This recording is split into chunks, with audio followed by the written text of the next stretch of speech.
animals, according to the worldviews of indigenous peoples around the world, who have very different worldviews, but have this common ground, are the teachers. They were here first.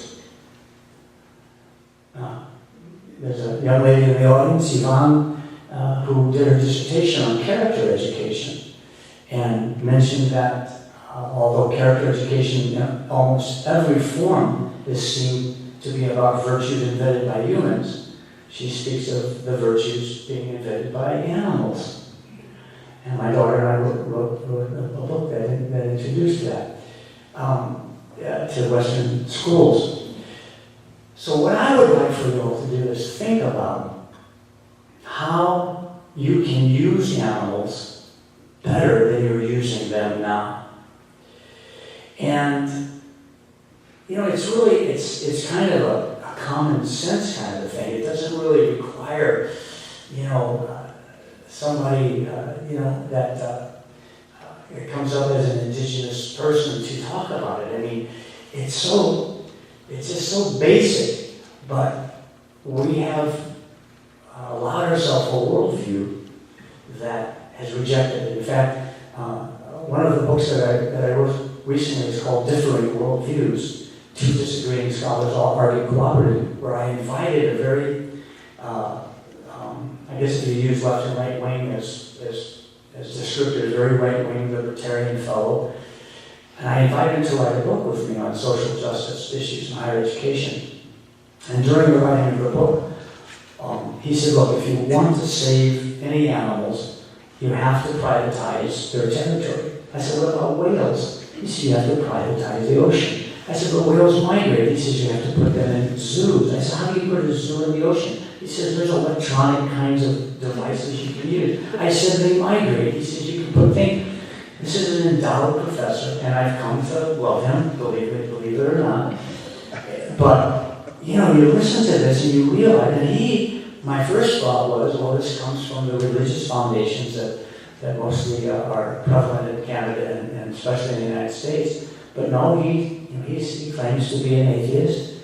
So where does this come from? Where does this belief come from that, as he says, quote, only humans have intrinsic value. Everything else has a utilitarian value for humans. And so a lot of us will go, oh, that doesn't feel good. I love my dog, but how much do we really embrace that in our unconscious is the question. And I think we do it a lot. And it doesn't take any kind of really sophisticated study of anthropology or zoology or any great wisdom. It's like, the joke about Tonto and the Lone Ranger going out into the wilderness. Okay, so Tonto and the Lone Ranger go out, Tonto being the indigenous man, and the Lone Ranger being the white man who really honored the wisdom of his people. And they went out into, it was in South Dakota, out into the Badlands, the beautiful sky, and they pitched a tent. And the Lone Ranger said, okay, we're not chasing bad guys now. I want you to teach me your wisdom. So Tonto said, okay, I'll do that. When they went to sleep, they pitched their tent, and they went inside, went to sleep. And about 3 a.m, Tonto wakes the Lone Ranger up, and he says, wake up, what do you see? The Lone Ranger figures, he started the test, right as I wake up, that's good. So he says, well, he stopped. He says, well, he looks up, I can tell from the stars it's not going to rain tomorrow. Tonto says, that's good, but what else do you see more important than that? Lone Ranger says, he's really testing me now. He said, I can tell that we're in the Western Hemisphere by the way the stars are in alignment. That's good, but what else? And he went on with a litany of kind of things, ending with, I can see how small we are in the great universe. Tonto said, no, someone stole our tent.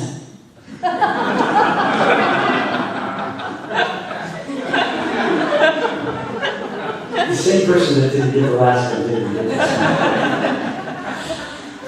Seriously, go and choose right now, everybody, on the count of 3, you don't have to say it out loud, but just to yourself, think of an animal, one of the 30 million insects that are out there would do, although only about 9 million have been discovered.